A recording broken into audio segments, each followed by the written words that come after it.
Okay, Joe. Andrew, over to you, Renee Live. Thank you. Good afternoon, ladies and gentlemen, and welcome to the November Gloucestershire Schools Forum meeting. Just before we move on to the agenda proper, got some welcomes to make. First of all, we have an observer from the Education Skills Funding Agency with us this afternoon. Education Skills Funding Agency are interested to know how well schools forums are operating in these slightly unusual times of remote working. So welcome to the ESFA. Got two new members, Poppy Scott Plummer, who is a secondary academy governor, and Anne-Marie Del Rosa, who is a secondary maintained governor. And then we've got a couple of substitutes. So Lane Lewis is substituting for Helen Bond for the Gloucestershire Parent Carer Forum, and Andrew Stafford is substituting for Ian Evans. Hello, Andrew, representing maintained primary schools. So welcome to you. Next item really is, Joe, do we have any apologies for absence? Yes, apologies received from Cabinet members Stephen Davis, Helen Bond, Brian Evans, Amanda Horniman, Will Morgan, Gwyneth Keane, Becky Poulton-Jewson and Peter Hales. And also, just to make you aware, Julia Maunder needs to leave the meeting by 3 p.m. and Lisa Jones by 3:15 p.m. And I don't think we actually have the observer from the ESFA in the meeting, Andrew, just to let you know. Okay, all right. Right, so the fact that we never knew their name might not be such an issue. Joe, do we have any declarations of interest at all? I haven't received any. Do members have any to make now? Okay, thank you very much. And any public questions received? None received. Okay, so could we move on to the minutes of the last meeting, which was on 16th of September? What I'd like to do first of all is just go through page by page, just to check for accuracy. So if anybody does wish to express concern over accuracy, please let me know. So first of all, page 2. So, okay, page 3, page 4, page 5, page 6, 7, 8, 9, and 10. Okay, rather than going through page by page looking for any matters arising, I propose moving straight on to the action sheet. Are there any other matters arising that anybody wanted to raise from having looked at the minutes of the last meeting before this afternoon? Andrew, just on the list of attendees, and my name, it says Secondary School Governors Academy. Sorry, I'll amend that. Sorry, Dermot. Okay, thank you. Thank you. Oh yes, absolutely, yeah. So there are 2 action points. Phil, do you want to expand on what's on the action sheet, or is that not needed? I can. There's a number of actions, wasn't there? So I can go through each one if you like. Okay. So action 7 was from the June meeting, wasn't it? That was about setting up the working group, and that was going to be following the publication of the SEND review. Right. The eagle-eyed amongst us will know that hasn't yet been published, but we did commence the working group anyway to start looking at specific areas of high needs, and we'll update on that in the high needs section. So that action's completed. We've shared information around the growth funding and how that operates, and the policy documentation, which came up at the last meeting. So details are there. I guess this probably isn't the place for necessarily discussion about details around that policy. If anybody hasn't got any follow-ups or questions about it that they want to take, then I can provide the links to the right people Right. unless Am I it's right thinking that specific isn't really a schools forum issue? Place information. planning. The place planning, etc., is covered. Yeah, under place planning strategy, wouldn't normally be covered Okay. here. Yeah. And then high needs. So the working group's been set up, which was discussed previously. Then the second point on that one, bit point B.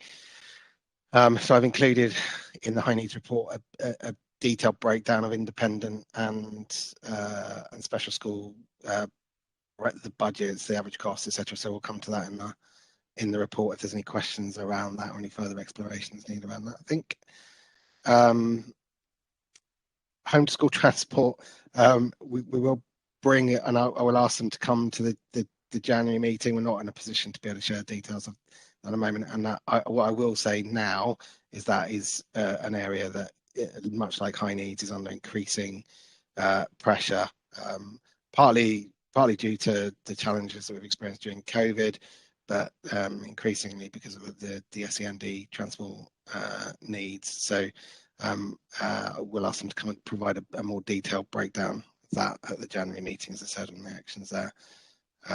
Just don't think they're in a position to be able to do that effectively at this moment in time for you. And then the F40, so the schools to receive the COVID update, so that's completed.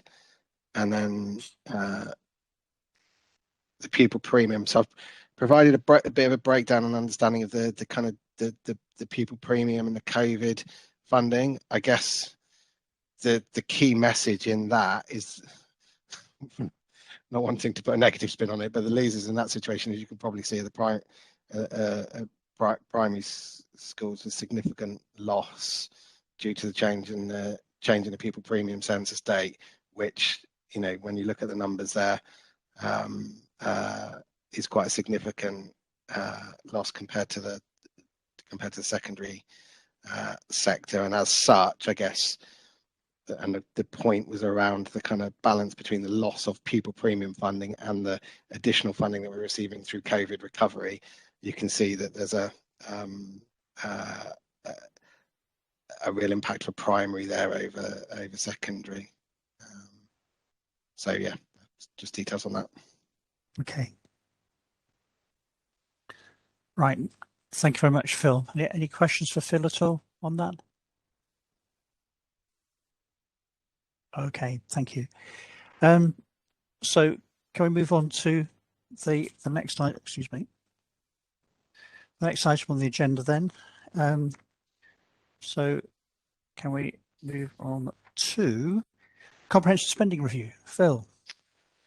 Yeah, so share my screen now, so bear with me 1 second.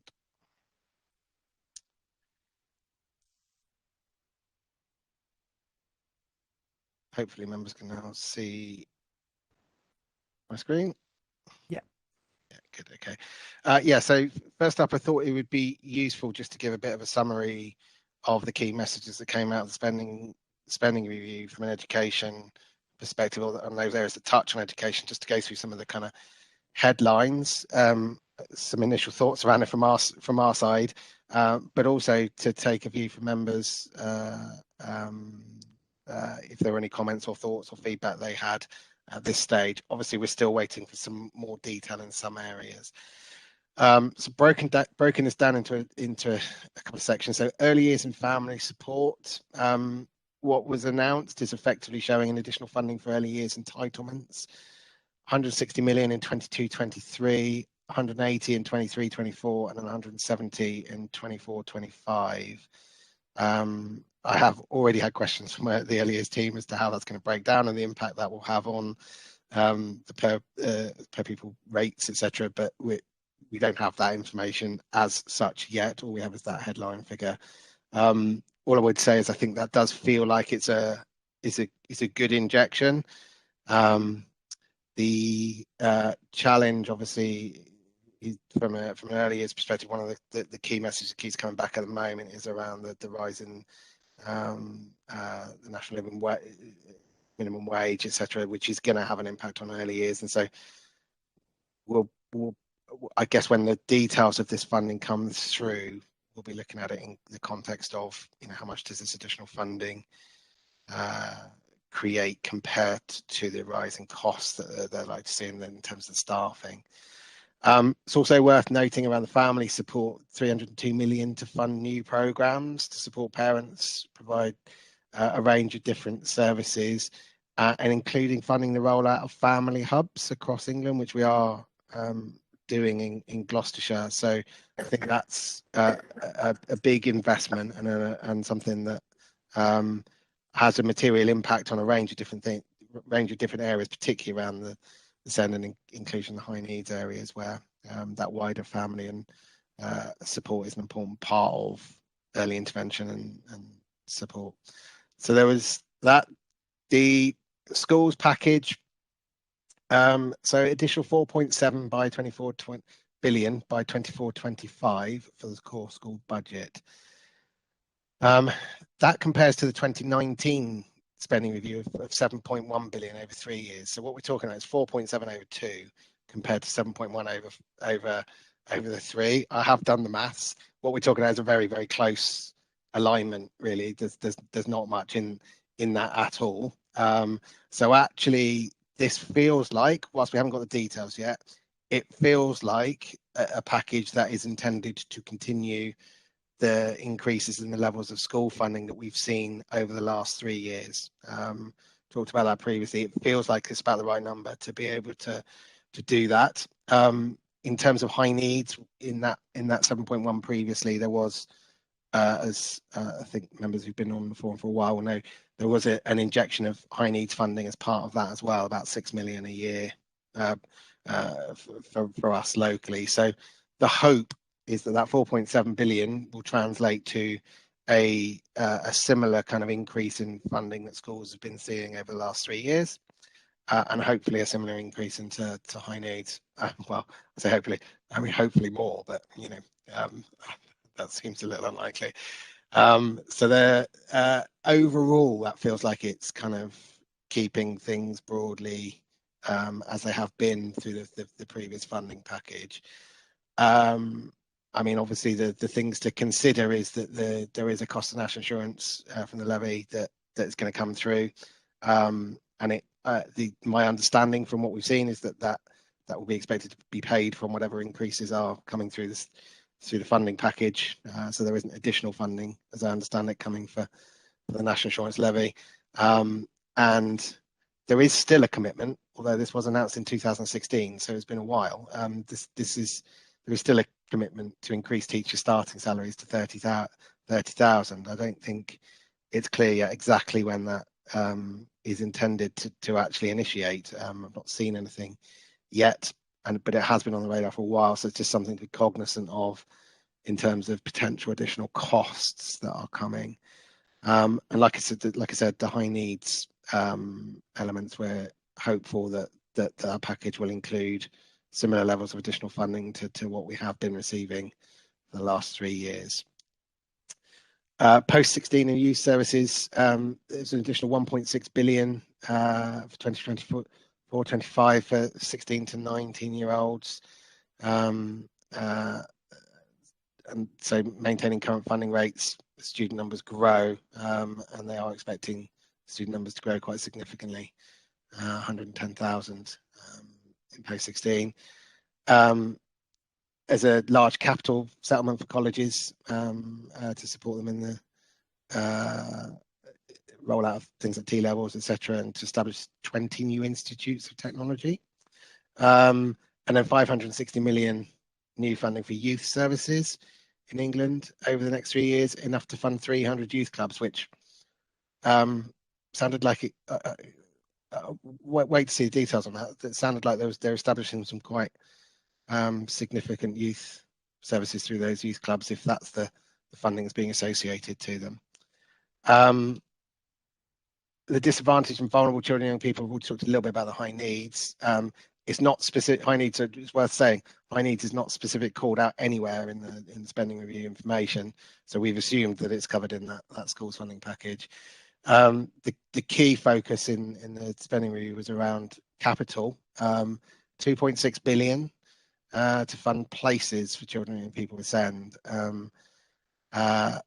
Claire Medland, who's head of commissioning and learning, who oversees place planning, is a member of the national group. I think chairs one of the national groups that works with the ESFA on this in this area. And I think the initial messages are that the bulk of that funding, if not all of it, is intended to go through the Free School and Academies programme. I think there is a message coming from local authorities that it would be good if there was a bit of a balance in that, so that there is some of that funding going towards new provision through the Free Schools programme, but also some to enable us to establish and enhance and build on existing provision rather than all new provision. The key rationale for that is that new provision takes, under the Free School programme, can take some significant periods of time, up to 3 years, to get into place. And obviously there is a bidding process in which you're not entirely confident on whether you're going to be successful or not. So some commitment of confirmed funding into each local area to support capital investment is the push from our side. But at the moment, it feels like the intent from government was for that to be focused through the Free School programme. That is a big injection, threefold on what has previously been put in, and I think it's a recognition of the pressure on specialist places, and a recognition that it's a recognition of the pressure on high needs, but also a recognition of the fact that part of that solution, part of the part of the kind of plan around high needs has to be to put more specialist provision in across the country and to fund that. And then there's a couple of $100 million that's being put into the continuation of holiday activity programs for vulnerable children with SEND as well. The final bit was just around education recovery and the extension of the recovery premium for 2 academic years. So that's £1 billion going into that. And that's, you know, an extension of what we're already receiving. So schools and anybody on receipt of that, I think, can assume, well, not can assume, it's confirmed that will continue for a further 2 years.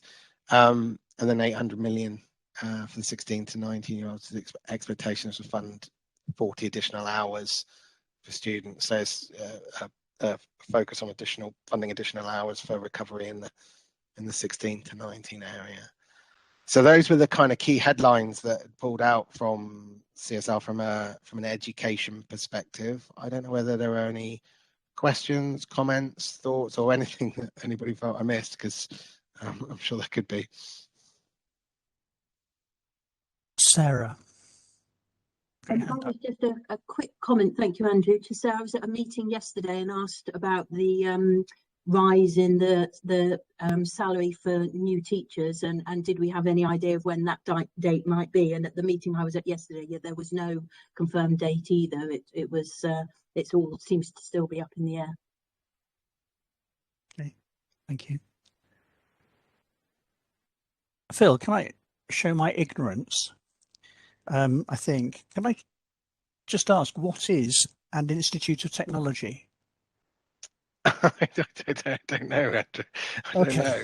I don't think they're new. The details of exactly what those will be, Okay. And how they'll.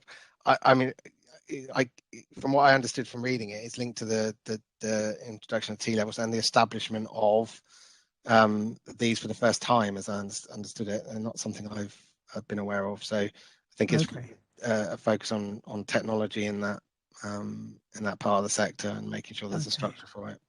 I guess my interest would be as to whether there might be any impact on other sixth form provision or other post-16 provision, I suppose. But we'll wait and see. Yeah, it's going to be a wait and see, and I think you know where those institutes would be and how they're funded and what their remit is. Sure. Yeah. Okay. Sorry, I may have you in the wrong order. I do apologise. Julia. Julia, you had your hand up? You on mute, perhaps? I think she just dropped out of the meeting, Andrew. Oh, okay. Right. If we go to Andrew then first, and Julia may come back. Thanks. Andrew, you had. Yes, thank you, and thanks, Phil, for that presentation. That was really useful. I mean, I suppose the obvious question from a school's perspective is when will we know more about how we can access this additional funding? Is there anything you're able to say about the process from here and how those additional funds are allocated to local authorities? Whether there'll be top-up funds for existing initiatives, whether there'll be things that schools can apply to for specific things, anything like that would be really useful. Do you mean specifically on the education and on the recovery work? Is that what you mean? Well, yes, but anything else you can say as well would be good. Yeah. So from a school's perspective, obviously the core school funding, the 4.7 billion, that'll be delivered over 2 years. We will get more information. So we've got 22-23 funding allocations, and we talked about that at the last forum, and we'll approve those finalise them in January after the final census information is collected. So we've got 22-23. Though that 4.7 billion will be allocated over the following 2 years, and we'll get more information about the 23-24 financial year sometime in preparation for the September Schools Forum next year. Whether we get any more information about the detail behind the 4.7 billion or not, I don't. Between now and then, I honestly don't know. There wasn't a lot last time. I think it's partly why I did the comparison now, to look at it in terms of its comparison to the previous funding allocation for schools, just to see how it lined up, and it feels like it's a continuation. So at this stage, my advice to schools, if they're looking at 3-year plans, would be to assume that the funding levels that we've seen rising over the last 2 or 3 years continue for the next 2 to 3 years as well. So that's all we'll get on that. I think on the education recovery at the moment, that as I understand it, that £1 billion is focused around the education recovery premium and an extension of that for a further 2 years. So I think, again, the starting point would be to assume from a school perspective that whatever you're currently receiving in terms of the education recovery premium is likely to be what you will get moving forward. The only thing that will significantly affect that is if you have a significant change in pupil premium, because it's generated by the census and the pupil premium data. So if there are any significant changes to pupil premium, either upwards or downwards, you'll see a small change in that recovery premium coming through. Other than that, in terms of other program work, the only kind of information we've had is about the ongoing tutoring program, which I think was announced in previous meetings, and that tutoring program is still running and available for schools to access. Beyond that, at this stage, I don't think there's a lot further to say around the education recovery stuff. Okay, thank you. So, okay. That's really useful. Thank you. Okay, thank you. Julia, you're back. Yes, apologies. I'm having problems with WebEx. Nothing new there. Phil, I was just wondering, I have read, it seems from what you're saying that if you're saying that what we've seen over the last 3 years since the comprehensive spending review will continue, are we saying that we're sort of expecting that sort of similar percentage uplifts between now and 2023? So that's the first part of the question. And the second is, I have read somewhere that it's likely that the minimum per pupil funding guarantee will remain at a similar level. Do you think that indicates that we'll be looking at some sort of redirection of funds into the additional needs aspect at all? So if I take those into two parts. So the first one, yes is the short answer. I think the advice at the moment would be to assume that, given that the funding levels are broadly in line with what we'd seen in the previous spending review, that we should assume that we'll see similar rises. There has been nothing. So at this stage, I would say that that's a caveat, in the sense there has to be a caveat in the sense of we haven't got the detail. But when you just look at the pure numbers around it and the way it's been announced, it feels very similar. So that's a safe bet to assume, I think, at this stage. The redirection and the minimum funding levels, I don't think there's anything confirmed yet, and it would be challenging to speculate around that. I think, dare I say it, and I know I've said this in a few meetings previously, I think anything that redirects money towards the area of additional needs is going to be linked to the outcome of the spending. The Ascend review, not spending review. Get my reviews right. The Ascend review and the publication of that, and the core messages that come within that.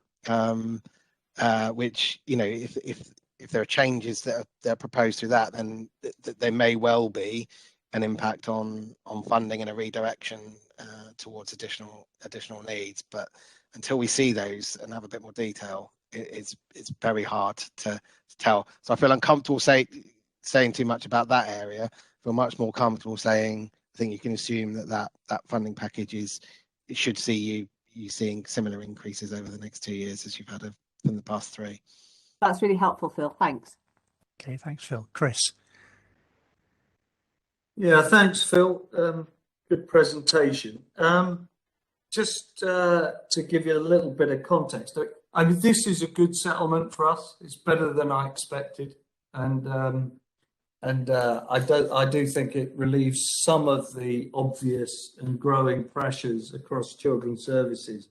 But I do think education and schools have done particularly well and better than expected. And that's not me pushing the government line. It's because we got more than I expected and was planning for. So I think that's a good thing.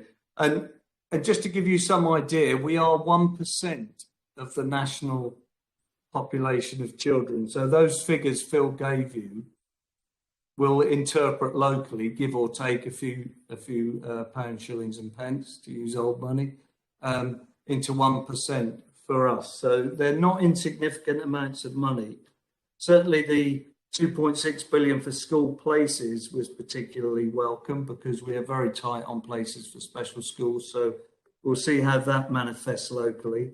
But the whole kind of age range, the 208 million for early years, particularly welcome, right through to the 2.7 billion for apprenticeship funding. So that's going to help with those not in education, employment or training. And then the continuation of the Troubled Families Programme, an additional 200 million for that, which is great, now called Supporting Families. And we've also got, as a council, 1.7 billion levelling up funds nationally. Now, that's a very generic term, levelling up. But what I'm trying to make a case for is that the only sure way out of poverty is through a good education. And therefore, some of that levelling up money could appropriately be directed towards enhancing schools, and particularly schools in challenging circumstances or serving the more deprived areas. So there may, I'm saying with my fingers crossed, be a share of that 1.7 billion locally. Remember, it's only 1% of 1.7 billion, but it's still a big chunk of money for us to use in schools. Okay, thank you, Chris. Welcome overall. Okay, thank you very much, Chris. Claire did have her hand up, but not now. No, thank you, Andrew. Okay, right. This is more an operational one. On the slide that we've got up in front of us at the moment, it says 800 million, 16 to 19-year-olds, with the expectation this will fund 40 additional hours per student per week. I'm just wondering what that means. I might have missed it. My internet keeps going in and out. I have to keep running around the school to find somewhere where it's working. So I might have missed it, but if I didn't, Phil, what does that mean? I think the short answer is way too more detail, Claire, exactly how that 800 million is going to be deployed and what exactly it means in operation. Yes, 40 additional hours per student per week. Is that funding for support? That's the information we've had so far. Okay. What those 40 hours look like, across what parts of the sector and how that's deployed. We're waiting for more detail on. I think it is obviously for anybody running post-16 provision, it's obviously something to be cognizant of, and as soon as there is more information and we can provide some advice to schools on it, we will do that. through the normal communication routes. We won't wait for a forum meeting to do that as soon as there's a bit more detail on it, if that's okay. Okay, thank you. Should we move on to the funding of school improvement functions then, Phil? Yeah, we can.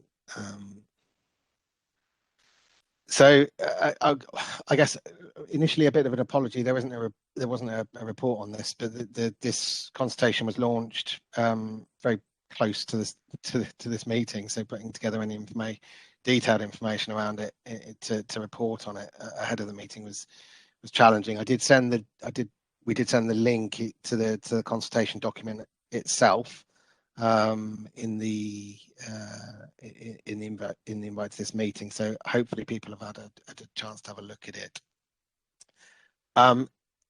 What I'll do is I'll just summarise the basis of this, and then I think the kind of impact and the next steps that we're going to need to take.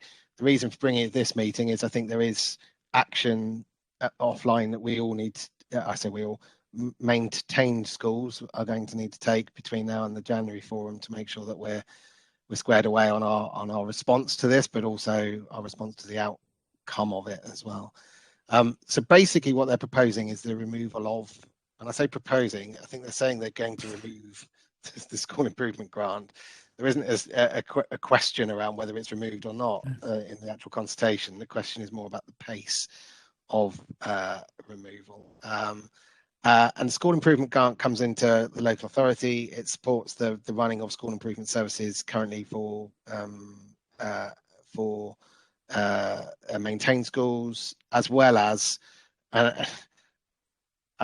support around some of the running of the statutory services, because the two things are relatively closely interlinked. It's not always quite as straightforward as you would hope on that, but ultimately it's a grant that's been coming in. It varies because the number of maintained schools obviously vary. Broadly, what we're talking about at the moment in Gloucestershire is about £720,000 a year, but it has been 750. It kind of broadly in that ballpark, and we're just working through some of the numbers now.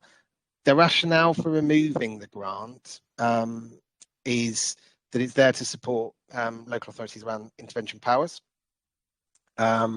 through schools cause and concern and the statutory processes associated to that. If you've read the documentation, what you'll see is it says there's kind of three core messages in there, I think. One, that the local authorities are very rarely using that route for schools cause and concern. Therefore, if it's not being used, do they need to provide a grant to support it? So there was a kind of a lack of use of the statutory process, which was being talked about. Secondly, there was a message that many of the poorer performing schools have obviously been academised. So schools that would have been deemed inadequate under an Ofsted in an Ofsted inspection will have been converted to an academy by now, and the suggestion there is that because of that, there's less need for that kind of intervention-focused school improvement work. But they also then go on to talk about improvement activity as school improvement activity as a continuum, not as an intervention, which, you know, fundamentally I would agree with. School improvement isn't about a series of interventions and activities. It should be something that underpins the way the school operates and continuous improvement, not intervention focused, I guess. So there's kind of three core messages in there. The impact, as I said, for us, what it means is loss of a full grant income. If this was proposal one, loss of full grant income in by 23-24. So we're talking broadly about £720,000. A reduction of, so we'd lose the full amount by 23-24, and a reduction by 50% in 22-23, which is imminent. And for the members that were at the September forum, you'll know that we voted on de-delegation for maintained schools for 22-23 at the September forum. the implication in this proposal is that local authorities look to support any additional funding they need to go into school improvement through dedelegation rather than through this grant. So you'll see the second proposal in the documentation is about changing the regulations and the statutory guidance around how dedelegation operates to allow for a wider investment in school improvement. I guess in summary, this creates a problem for us. It's created a gap.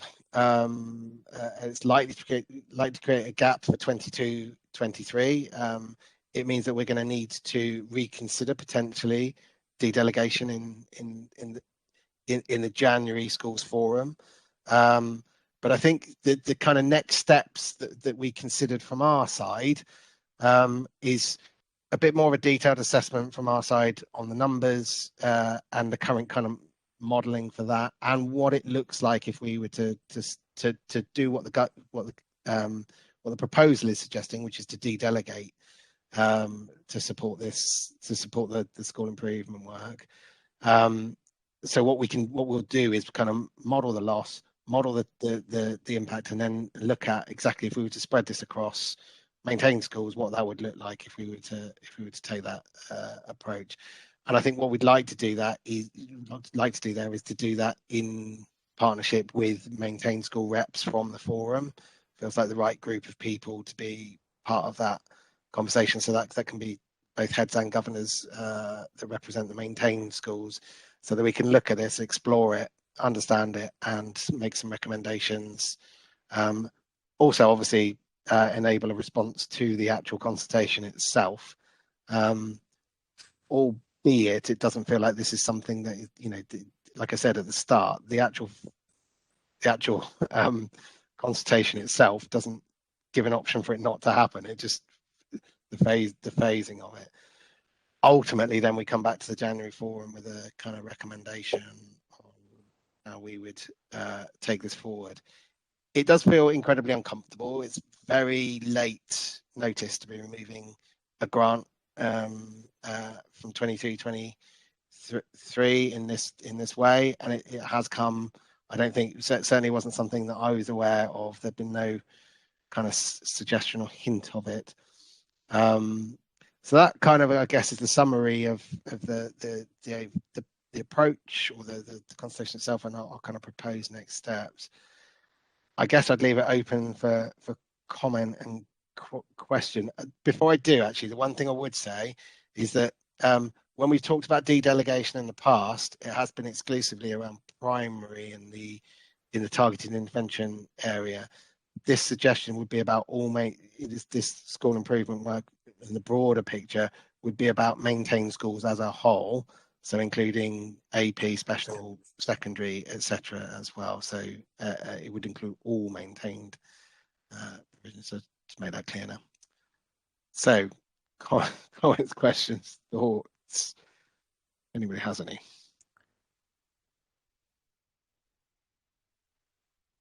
Rachel. Hi, Rachel. Thank you, Andrew. Phil, just a question out of interest, really. So the paper is suggesting that very few local authorities use their statutory powers of intervention, and that's partly why this thinking has come about. Does our local authority fit into that? Into that kind of description? Yes.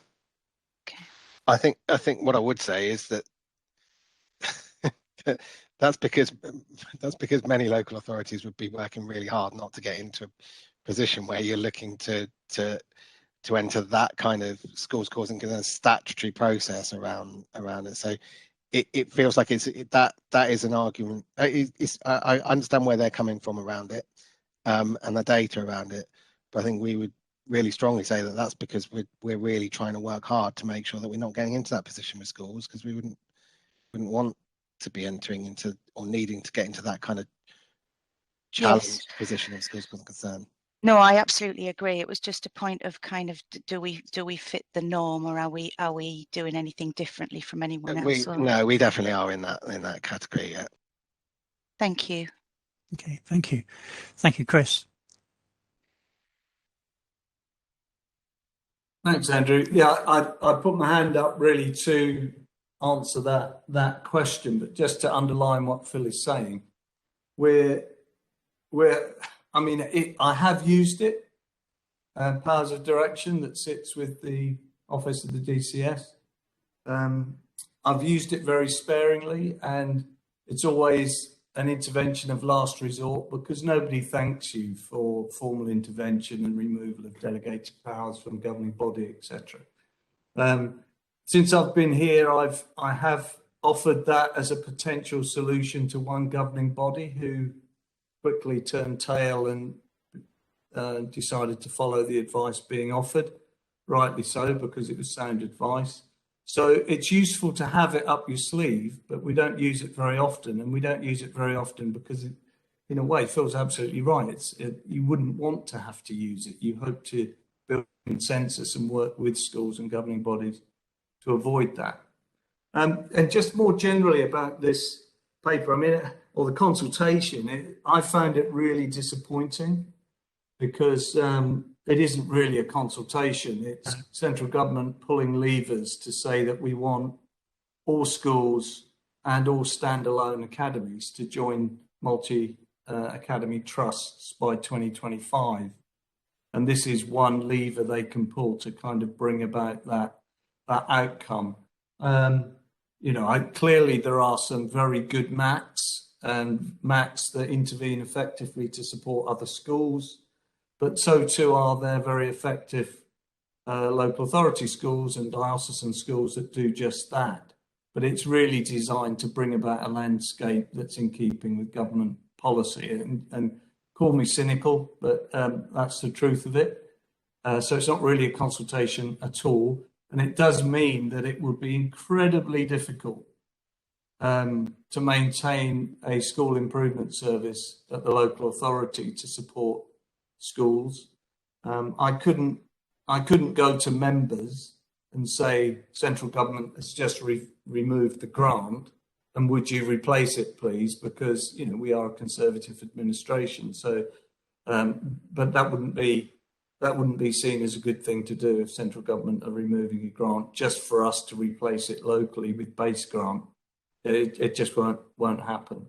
So it will be a loss of service to schools. And I know I've spoken to Kirsten about this recently. We're very worried about the impact that might have on our school improvement service. And also, it's more feet and boots on the ground that will be missing. So it will be a lack of intelligence about what's happening in schools, which means we have less of an opportunity to intervene and support schools before they fail. And it's not. I'll shut up after this, but it's not solving a real problem because there are as many academies failing inspection as what there are local authority schools. So it's not that one sector is better than the other. It is basically serving government policy. So call me cynical, but that's my view. Okay, thank you, Chris. Anne-Marie. Thank you. Yeah, I think it would be hugely disappointing to lose the support that the local authority gives maintained schools in terms of school improvement, which I think, is certainly very much appreciated. I noticed on the consultation that it was saying that responses have to be back by the 26th of November. So do we intend to respond to the consultation by that date? And is there something, will there be some sort of wording or whatever that you're prepared to share with the maintained schools on the forum so that we can also respond in kind? Yes, absolutely. In answer to both those questions, yeah, we will be responding, and we're more than happy to share that. In fact, we'd encourage maintained schools to respond as well. Yeah. Okay, thank you, Rachel. Yeah, I just wanted to come back to what Chris said, I completely agree. It's not a consultation. It's a done deal, and it's a nudge towards full academisation. And it does worry me, as we're not a highly academised area, about how this will directly negatively impact on our schools. So I don't think it's cynical at all, Chris. I think it's incredibly realistic. Okay, Kirsten. Thank you, Andrew. Just to let members of the Schools Forum know, there was a Southwest regional consultation with members of the DFE who are in charge of this consultation process, that was attended by Director of Education, DCSs in the Southwest region, who made a significant range of representations around some of the views that are being echoed here around the table, and perhaps even echoed some of the things that Chris has said in those kinds of forthright terms. So we have had a first kind of verbal opportunity to respond and to have that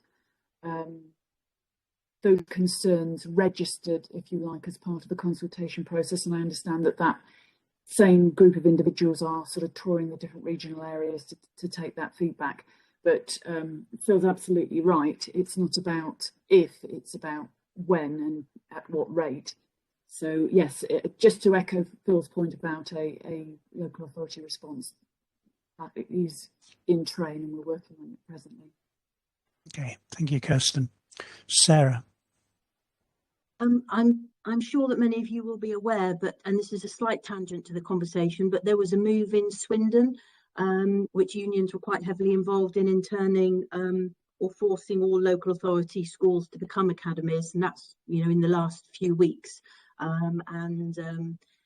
Obviously, my colleagues in Swindon were heavily involved in fighting that move, which was the potential to force all LA schools to become academies or join MATs. So have a look at that if you want to see what the future may look like. Okay, thank you. Phil, did you? I was just in response to some. Am I still on mute? Am I off? Yeah, sorry. Just in response to a couple of the things that was said there, and also one thing that I would say based on something that was written in the consultation. The things written in the consultation. One of the things I would say is I can tell there's I can't remember exactly what the words are, but it suggests that that school improvement is now in the hands. I can't the exact words. Now in the hands of the best school leaders, etc., under the academy programme. And I guess I would put on public record personally that there are many outstanding leaders in maintained schools as well. And I didn't particularly take to that statement when I read it. So I think but publicly just say I would call that out. I'm sure others probably noticed it as well. I think in terms of making sure there is good school improvement support moving forward, this is whatever happens with this consultation, the purpose of that of us getting the group together is to try and make sure there's a plan to make sure there's good school improvement in place moving forward for maintained schools. And if the money's going to go, how do we make sure that we're kind of addressing that locally? I think the other point about academisation isn't cynical at all. I've said I'm being cynical about it. I said I was being cynical about it when the sparsity funding was increased in previous forums. But if you look at one of the challenges that's in the academy system, and as the chair of I'm chair of a multi-academy trust myself, so I know the area pretty well. One of the biggest challenges is small rural schools converting into academies because of the challenges around funding and viability, etc. So the significant increase into sparsity funding, you could also suggest was something that was targeted at addressing a barrier to academisation. And I think there are a series of these kind of funding situations where you look at them and think, there clearly is a directive here. And I think it is just something that people need to be cognizant of, is the school improvement grant isn't an isolated example of that. Sparsity funding is clearly also addressing a barrier to academisation as well. I'll stop. Okay, thank you. Thank you, Phil. Chris. Yeah, just to come back on the Swindon information that a colleague put forward just now. The road shows that Kirsten referred to are covering the topic, and we're being asked as local authorities about our appetite for going on block to academisation. Some local authorities in the southwest are very, very close to it. You know, they've got 90% of their schools that are already academies, and so their local authorities are, in some cases, putting papers to local politicians with a proposal to go on block. In other words, all schools go at once to become academies. Now, I don't know the legalities of that. My intuition tells me that any decision, irrespective of what a council may take, would be the preserve of a local governing body, not the preserve of the local authority. So I think it couldn't be mandated, but I think if we, as a local authority, co-produced a roadmap to full academisation, in the realisation that it's going to happen anyway, and the government will keep using whatever levers they have at their disposal to kind of encourage that, then it may be better for us to kind of create fora where we can have that discussion about how we do it in a way that suits us. And I did publish our education strategy about a year ago now, and it's been refined a few times. And one of the main and primary purposes of setting up the Education Reference Group was to create that forum to have that debate about what kind of local authority we wanted to be part of, and what was that relationship between the local authority and going to look like in the future, and between schools and the diocese and the RSC and the other key players with skin in the game. So I think what I'm saying is, you know, I have my own view about what the best possible structure for a local education system is. It isn't in keeping with government policy. But given that we have the policy it has and we have the landscape it has, I do think what I do believe in, whatever the governance arrangements, is that kind of collective approach to problem solving, whatever the governance arrangement of the schools is, because we're all in the business, aren't we, of providing a good education for children in Gloucestershire. And it doesn't really matter to parents whether they're in an academy, a church-run school, or a local authority-run school. They want a good education for their children, and that's the primary purpose. So I think collectively there's a real call for us to get together through the Education Reference Group and the various head teacher fora to have that debate about those relationships between schools, the local authority, and across schools. And perhaps if we accept, albeit reluctantly, that all schools will be academies by 2025, then how do we do that in a way which is the most constructive and beneficial to children in the county? Okay. Thank you, Chris. Rachel. Yeah, Chris, I really agree with that, having the conversations. I think you look at the language in the consultation, it's much clearer than ever before than language we've seen elsewhere. For example, on page 7, it will also enable councils to adjust over time to the government's longer term ambition for all schools to become academies within a strong mat. I mean, I've not seen that kind of language quite so overtly for quite a while. And I think whatever our view of the political agenda and moving forward, I think we'd be foolish not to be having the conversations and doing some of that work around what it could look like, because otherwise I think my worry is that we'll be left on the back foot and everything will be done in a rush. It won't be well thought out, and you know, ultimately our children won't end up in the best place for them. So I think having the conversations and making spaces to have those conversations is really important, whatever we think about the political will. So yeah, I'd be keen from a diocesan perspective to be supportive of those conversations. Okay, thank you, Rachel. Anne-Marie. Well, I certainly have remembered a few times during my time as a governor of discussions about becoming as part of an academy. And we've made preparations and then decided, no, we're not going to, and so on.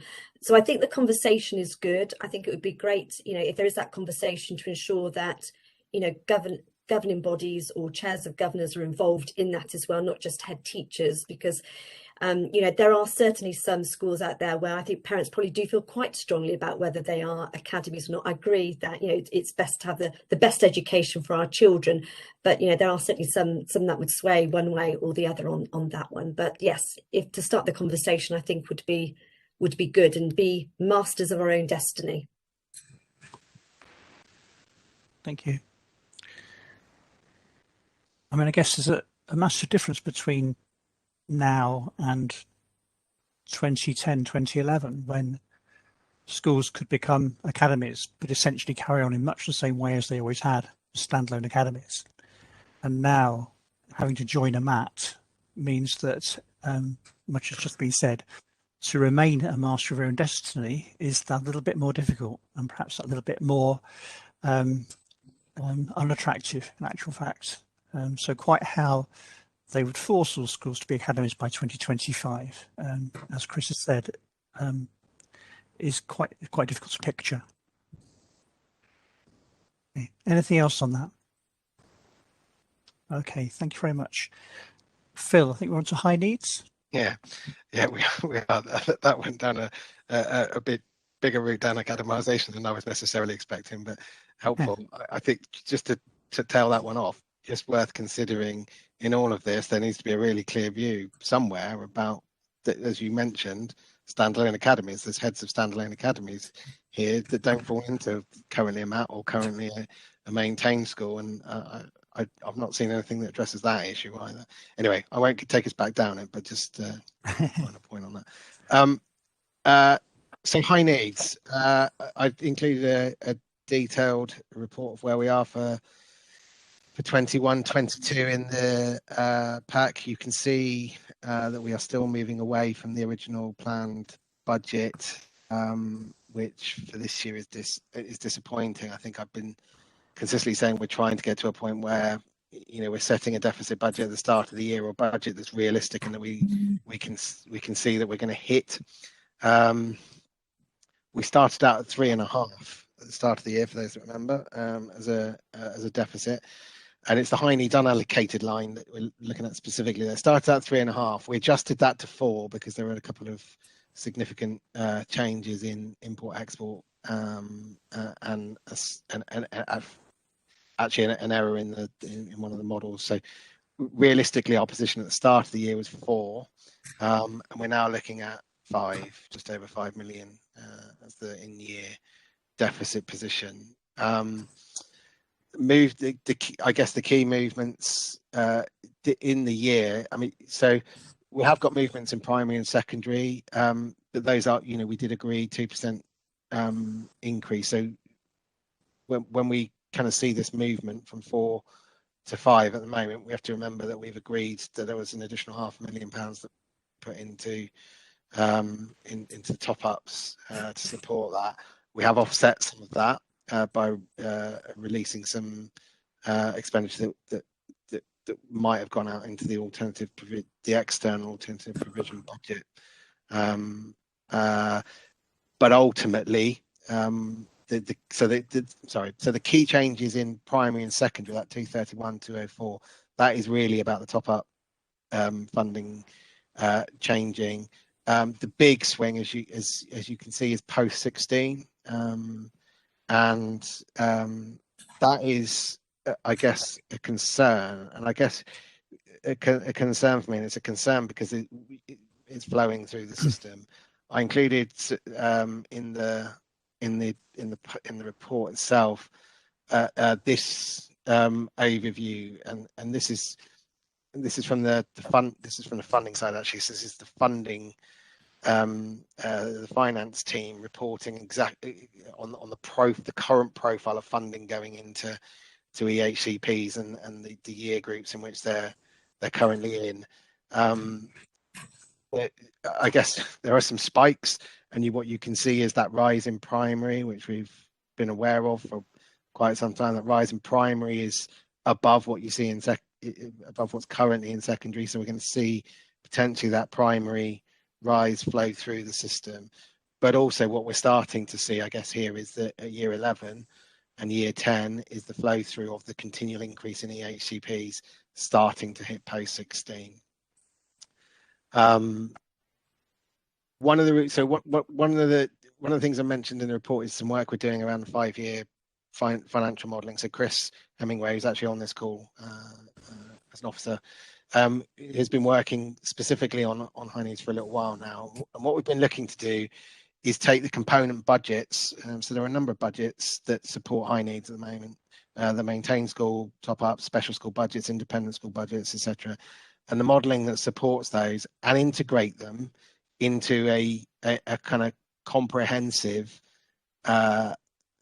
model that looks backwards. So the model itself at the moment, and it's not quite ready to share yet. We're kind of nearly there. It'll definitely be available at the January forum. But what it's doing is looking backwards over the last 3 years. So it shows the trends in each of the budget lines, and looks forward over five years, but is looking to integrate the financial modelling of each of the different component parts so that the flow through from mainstream into post 16, etc., that we're not just looking back at trends within the specific areas. At the moment, if you look at post 16 trends, which is what we did this year, we looked at trends in post 16.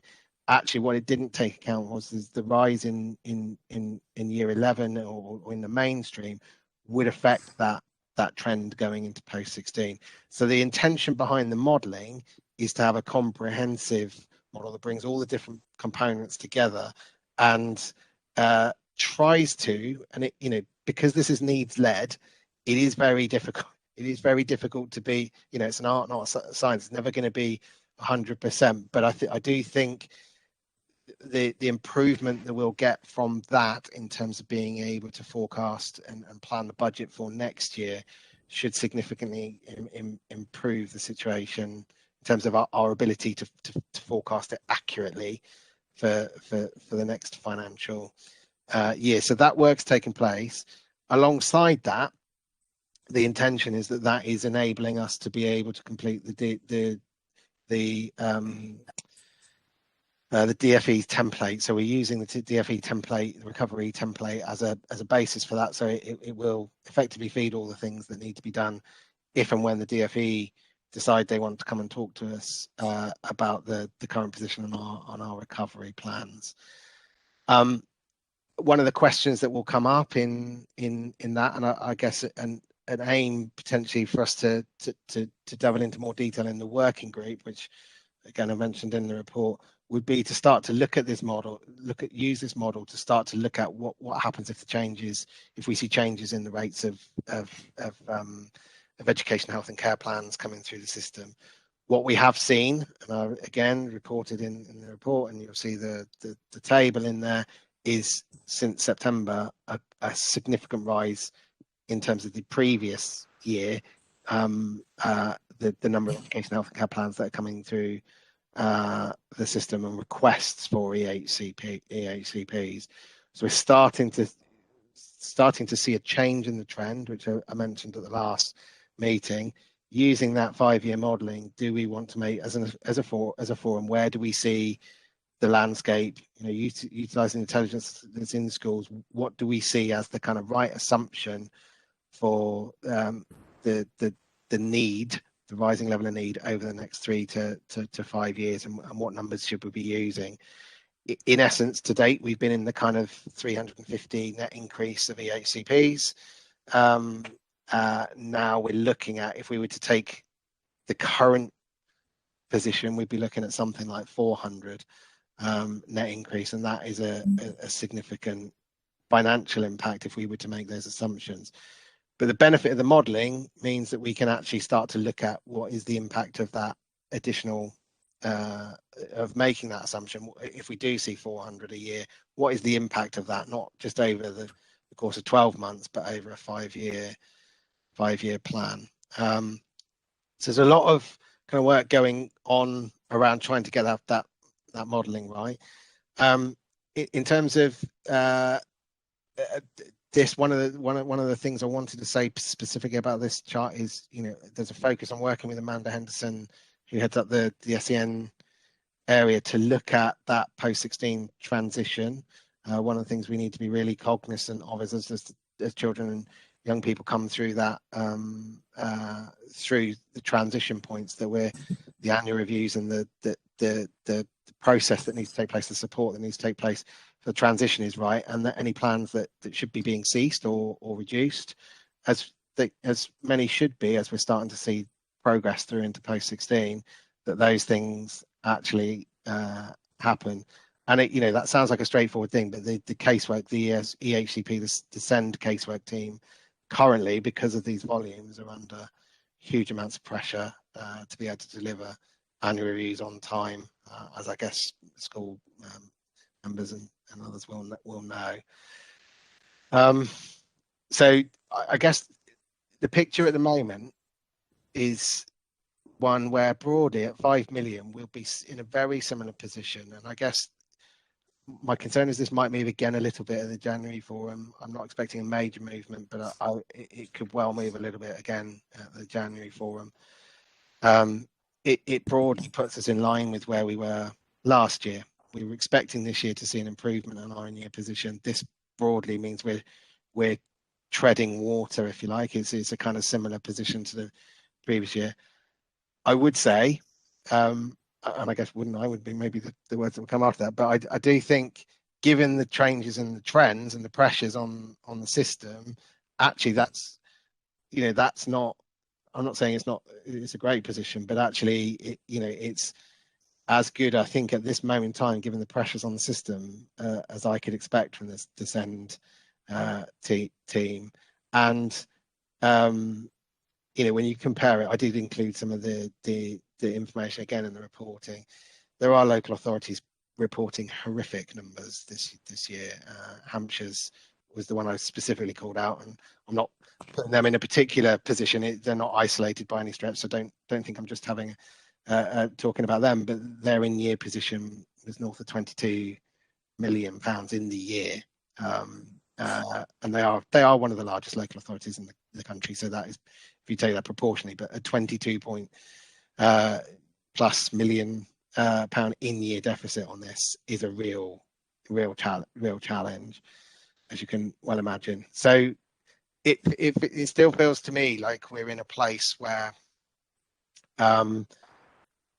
we're not fully seeing the benefits of the work we're doing around early intervention, and I do think that will take time. There's 2 to 3 years worth of work really for us to really see the impacts of that. I'm keen to build that into our financial modelling, so we're really clear about what assumptions are being made about the impact of earlier intervention and support around this area. I guess alongside that, now with the additional funding that's coming in for specialist places, there's a real need for us to model in what the impact of additional special school places in the system would be, reduction in the use of independent provision off the back of that, so that we've got a clear view of that. On that basis, we'd then be looking at a five-year model, which I think gets us to a point where we may be able to get to a point of an in-year balance within that time frame. But that is the kind of time frame we are talking about at best for a balanced in-year position at the current rate of growth. And I think the high needs working group, I identified a number of areas that I thought we could potentially look at, and they're on the screen now. But I'm really keen for the members involved in that working group to really be able to start to shape some of that. I think we will need to look at the SEND review when that comes out and the impact of the SEND review. I want us to be able to through that working group to be able to look and in more detail at the 5-year modelling and to work through that plan and look at different assumptions and see what impact the different elements make, changes to the band of funding, those kind of things. So specifically using that working group to interrogate some of these areas in a bit more detail. I guess I'm really interested to hear from members on whether there's some specific areas they would want to look at. In terms of the working group, when it met last time, I think we probably did spend quite a lot of time baselining, if you like. Probably what I tried to do was go through in detail all of the kind of background information and the contextual information around the challenges around this and set the context. So we spent a lot of time at that, and there was feedback around that will come through. I guess came through in the notes that were presented in the. Were included with the papers. Moving forward, I would really like that group to be able to specifically look at targeted areas of this work and our plans to kind of assess impact and make sure that we're kind of collectively taking the right approach. The final bit on that slide, I guess, and I mentioned it earlier, we are still desperately waiting for the publication of the SEND review. I think possibly now it's in too many people's minds becoming a panacea because we've been waiting for it so long. I'm not necessarily expecting it to be one, but we do need a clear steer nationally around what the government's view around SEND is and any changes that they see at a policy level around the code of practice and how SEND is currently operating the ACP process. Again, as we've said in multiple meetings previously, this is a national issue. It's not a local one. There's many authorities in the same position that we are. So it does need a view nationally about how this is treated. It can't be a totally local solution because, frankly, it's been affected by national policy. We are also expecting later this year, although I've not seen it yet, and it was mentioned in the previous high needs funding consultation. We are expecting a high needs funding consultation at some stage this calendar year. That was suggested in the previous documentation. So we're expecting something soon. Maybe I'm hoping too much now. It may well be into the new calendar year before we see that. And I think the other bit that I kind of on the end of this is I think we are still also waiting on clarity about how the government see the dedicated school grant deficit and how they treat that. There is a protection in place at the moment, so the local authorities do not need to report the deficit as part of the local authority reporting. Don't ask me the technicalities. I'm sure Sue Hall could answer technicalities around that if we need to. That's my abridged summary. At the moment, we're not having to report that as part of our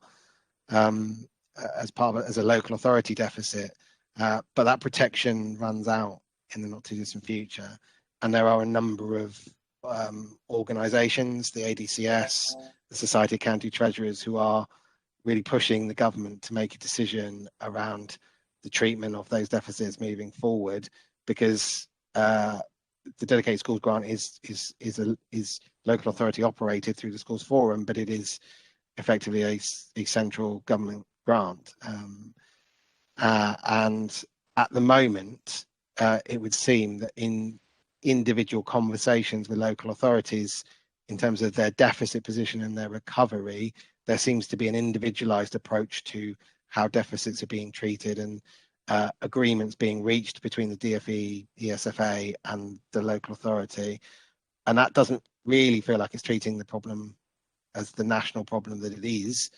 It's treating it as a local issue.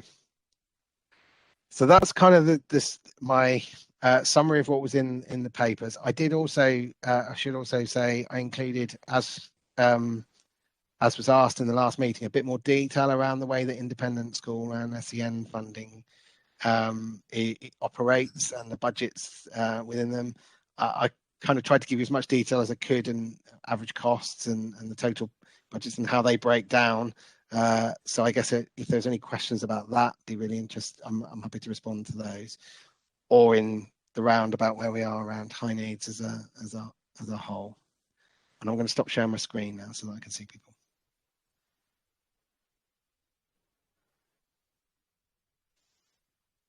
Any questions from anybody at all?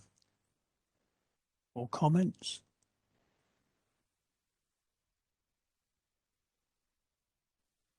Dermot. Thanks, Phil, for that. Just on the spending review, the 2.6 million, is it ring fenced for specialist school provision only, or is that the intention? Because there's another, in terms of, EHCPs and provisions within academies and maintained schools, the support that would be there, any of that coming through to look at trying to help the problem. And so that's one point. The second point is quite interesting, looking at the transition side of things and the graph that you've shown, because I do think maybe in the working group there is probably an area to look at on transition with EHCP, because it's the dip in year 6 and how it shoots up in year 7. I find quite interesting that maybe it's worth exploring and seeing how collaboratively between secondary and primary schools, looking into that issue, why is that? Yeah. Totally agree. The transitions it would be a good area to focus on. So really happy to do that in one of the sessions. On the 2.6 billion, it is capital funding, so it won't be able to be used as revenue. So that much is clear. What I think Claire Medland, as I said earlier, what she's trying to do, I think through it's called EBDOG. I'm not sure. Don't ask me what the acronym stands for, but it's the national group. Chris may know. It's the national group that engages around place planning and capital works with the policy team. So they're working quite closely with or engaging quite closely with the policy team to try to get them to consider something beyond just the free school program, because, like I said earlier, the free school program takes time. And actually it's all about new provision. You have to identify the need, etc. And it also has a cliff edge, doesn't it? You apply for funding, as we did for our SEMH special school. We applied for a free school in that and were unsuccessful, and then had to find £11 million from our own capital funding to fund it. So it's precarious, and what they're trying to say to them is, are there better ways to use this? Resource bases in schools, units attached to schools, is that an area where we could be looking at more? There is also it is specialist and AP, so there's an alternative provision angle to it. But actually, can we be more flexible in the way that we use that? Can some of that be allocated into the local area for forum and for the local group to decide how that capital funding is best used to support provision in the local area, rather than a national wave of a series of waves of free schools, which I think is the current intention. So I hope that'll be successful, and it may play to being able to put some more support into developing something like, resource bases and units attached, working with schools, that kind of transition between mainstream and resource base. So that is possible, but we'll negotiate. We'll only be able to see when that comes to a conclusion with the DfE. Okay. Thanks, Phil. Yeah, that sounds promising. Thank you. Okay, thanks, Chris. Hi, Chris. Yeah, I'm going to give you a life-changing event now. EBDOG stands for Education Buildings Development Officers Group. There we are. So you all know now, and you're all well positioned. Just going back to Dermot's question about whether the money could be used more effectively by supporting EHCPs, and Phil's answered that. But actually, it's, I think, better to think of it in terms of using the Gloucestershire pound more effectively. If we invest that money in more local special school places, what it means is then we don't have to place children away from Gloucestershire in really expensive residential and independent sector providers, and because it's all sourced from the same budget. So in effect, we'll be getting better value for money by investing that in local special schools to avoid that heightened cost. I think I'm right, Phil, in saying that, aren't I? You're the expert on these budgets, but it's all, if you save it from the residential costs, then you'll have more locally to spend. And I think we are disproportionately placing children's out of county compared to other local authorities. yeah, I think that's where I would say the idea of trying to have a little bit more local control over that capital funding, to identify the balance between putting more specialist places in to reduce the need for more expensive independent, but also putting more support into the kind of resource bases, special school places in the local area, rather than we want to build 3 more schools, which is I think what currently that kind of focuses on that funding. So yeah, trying to find that balance, I think, Chris, is the Phil, way. could we use it to create specialist provision within a mainstream setting? Well, from what we've been told, no is the short answer at the moment. But that's what we're trying to look at, is to say, could we use this funding in a more flexible local way to deliver that kind of specialist provision alongside mainstream, or expand our existing special school infrastructure. It may be that we've got space or capacity on an existing special school site where expansion of an existing special school it could be a much more cost-effective way to develop more places than going through, when I say cost-effective and timely way of putting more places in, rather than a wave of free schools, which will, as a trustee now at the moment, the trust I'm involved in, are the special school that we've got a DFE free school going through. It's delayed 12 months. But it's still taking 3 years. 3 years to get from the point of award through to build and opening, and that isn't addressing, I don't think, the pressure on the local need if we've got to wait 3 years for places to be in county. Okay, thanks, Dermot. Thanks, Chris, and thanks, Phil, for that. That's helpful. You did mention alternative provision there, Phil, as well, because I'm conscious, like, probably at Year 6 and also probably Key Stage 4 on the support of young people that are vulnerable, and some of them may have special educational needs, or may even be on an EHCP. So are we looking at that as well? Just, you did reference it. I just want to get a bit more clarity on your thinking on that one. Totally, we would look at whether there's an opportunity to extend and look at alternative provision as well in that, and not least because some of the property we've got in alternative provision at the moment would benefit from expansion or improvement investment.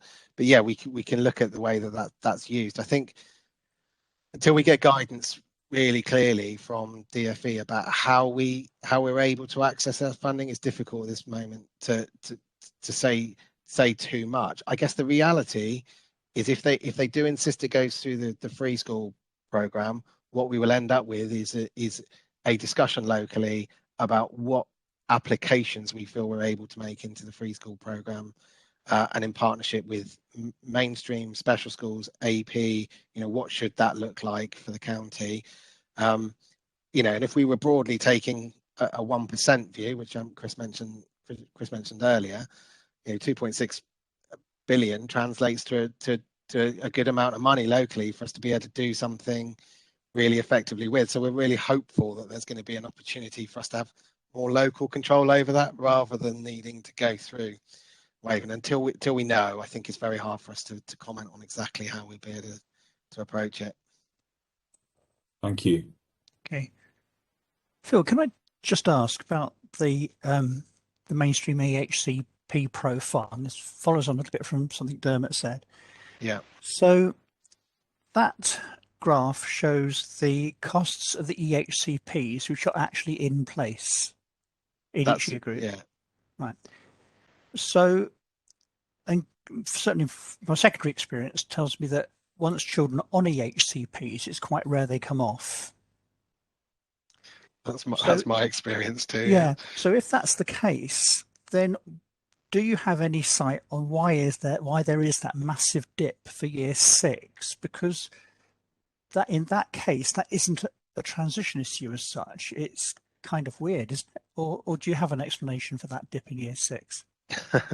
I don't personally. So I have flagged this with the Zen team to just to understand the two things that I've asked them specifically around this is the trends around year 6 and year 7. It wasn't just the year 6 one that was interesting to me. It was also the year 7, because that's a big spike, 290 plans, and it, you know, at the moment, you know, it's obviously a needs-led approach, the EHCP process. So it is something that's suggesting that for whatever reason in those 2 year groups, there's a big variation in the level of need we've seen coming through the system. Right. Why that is, and I'm picking that, is what I've asked actually from the team for us to understand, so that we can get a bit of a better picture. But yeah, because it is not I say it's balanced, but I think when you look across the other years, there's a kind of bit more of a balance to the way it looks in primary and secondary than it does in that tail end of primary and the first year of secondary. So I'm happy to bring, when I've got more answers to that, I'm happy to bring them back. Because actually year 7 is consistent with the trend that goes up to the end of year 5. It's just year 6 that's odd. In other words, that children very rarely come off an EHCP, but because children are added in, then you'd expect those bars to relentlessly get taller and taller and taller as the years go through. I think so. Yeah, I understood. And I think the bit that needs further analysis is the other destination data that's linked to this. So this is obviously mainstream. Right. So we need to look at it alongside the profile of year 6 and year 7 in other institutions as well, to see whether we have a higher levels of children in years 8, 9 and 10, for example, in specialist provision, and that actually year 7 is higher in the mainstream, possibly because of a lack of specialist places available for year 7 into. So it's unpicking it as part of a bit. There's a bit more detail to look into, I think. Okay, thank you, Phil. Sorry, Dermot. Thanks, Andrew. And it is interesting to see the drop off on the other side, you know, from year 8 as well, you know, and hopefully that's suggesting that, you know, the needs are met. But there could be, you know, from the secondary side, you know, in terms of perception of where an EHCP does need to be engaged.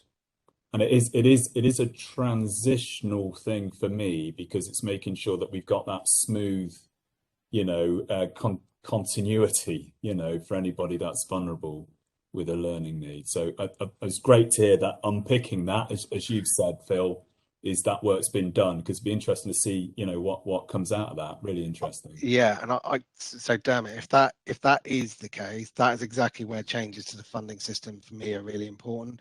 Yeah. Because actually I don't think we should be needing to enter into a statutory process to be able to support that. If there's a transition issue, the ability for us to use non-statutory funding to support through a period, if it's a transition issue, if that is something that we feel is the right thing to do, then being able to do that through a non-statutory route would be a far more efficient and better process for everybody involved, I think, than getting locked into statutory plans to support that, if that's what's happening.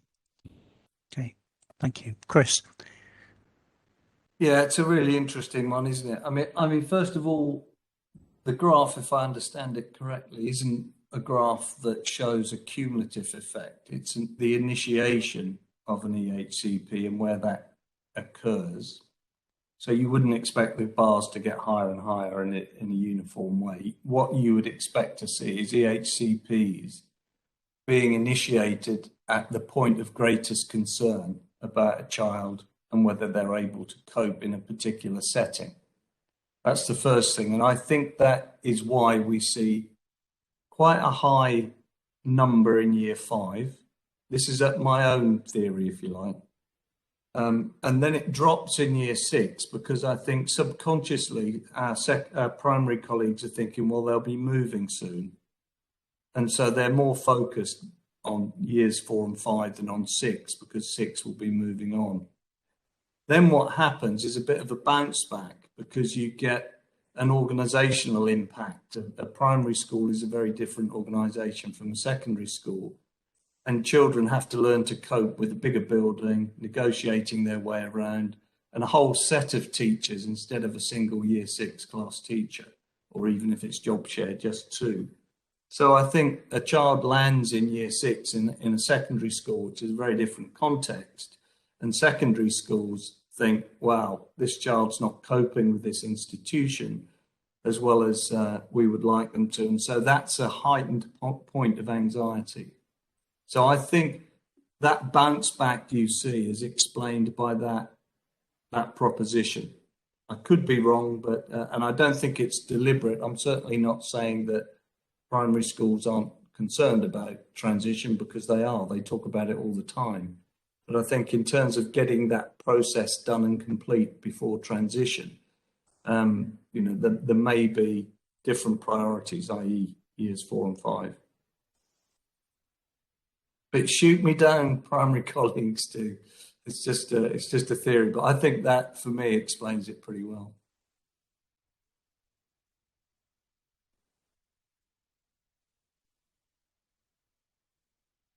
You're on mute, Andrew. Yeah. Sorry, Phil, do you want to respond to that at all? I was going to say this one isn't specifically around initiation. That is currently the profile that the year groups they're actually the plan in the mainstream that they're actually in. I think it's a really good point to make though around kind of balancing this alongside the point of initiation, which I think what we would see is the predominant number of EHCPs are being initiated in primary and flowing through the system. What it is interesting that we do have a spike. It's much spikier than I would expect, and that's the reason I'm talking to Amanda about unpicking it. The primary purpose of it actually going in was more, I guess, to recognise the fact that what we're going to start to see is more of a profile coming out of mainstream because of the year's worth of increases. But I do take the point we need to take this in a lot more detail. I do wonder whether there's an area of kind of looking at this in more detail in one of the working group sessions to unpick the data around it, point of initiation, the need, and whether actually something like non-statutory funding or support for a short period of time could be a better solution than the statutory plans. But I'll stop there. Okay, thank you. Sorry, Chris and Dermot, you've still got your hands up there. No, thank you. I mean, Chris's point, I can see from that, but I think Phil's just answered that fine. I think the actual review into this is going to be really enlightening, and it's going to help all sectors in terms of how we support young people, and also, the funding of need over a transition period into primary and secondary. So it's good. It's really great to hear. Okay. Good work. Mine's an old hand, Andrew. Thank you. Okay. All right. Okay. Okay. Anything else on high needs from anybody? Okay. Can we move on to the F40 update then?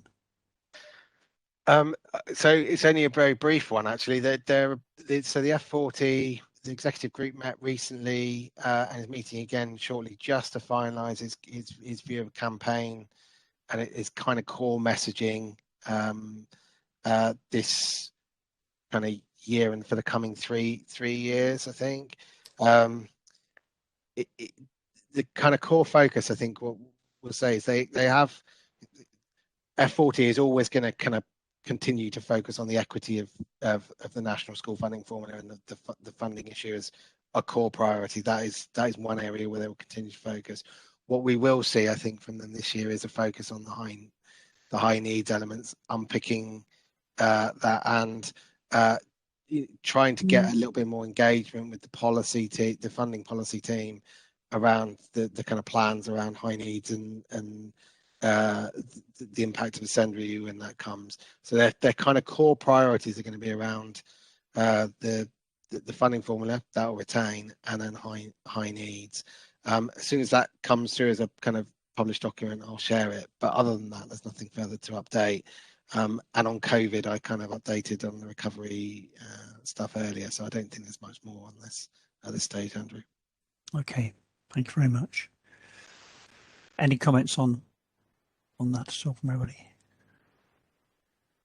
Can I just say one thing? If there is anybody that's interested in playing an active role in F40, I think previously Will Morgan was a member as a head. If anybody is actively interested in playing a role, I think that the group does benefit. There are some heads involved from special schools and from mainstream. So if anybody is interested in playing an active role in that, it would be, I think it's beneficial for the local area to have somebody else but me involved. But also they are now predominantly virtual meetings, which does make it a bit more accessible, because it was previously a trip to London to do it. So if anybody's interested, do let me know, because I think that would be beneficial for the forum to have a head involved. I think I would also promote that by adding that F40 do have particularly good access to key civil servants in the Department for Education, who are just hungry to understand what's actually happening in schools. So it is a really good means of communication to central government. Yeah. Okay, thank you. So that brings us to the end of the agenda. So the next meeting is in 2022, 13th of January. So thank you very much for your time this afternoon, and look forward to meeting again, presumably virtually, in January. Well, thank you very much. Thanks, Andrew. Thanks, all. Thank you. Thanks, Andrew. Thank you. Thank you. Phil? Andy, can you end the live stream, please? Chris? Yeah, I'm just doing I'll give you a ring. It's okay. Joe's gonna. Okay. I was just gonna ask you to stay on, but it doesn't matter. I'll give you a ring. Yeah, no problems. Right. Can you give me 5 minutes? Yeah. Yeah. Cool. Nice one. All right. Cheers. Bye. Cheers. You have been removed from the meeting. This call will now be disconnected.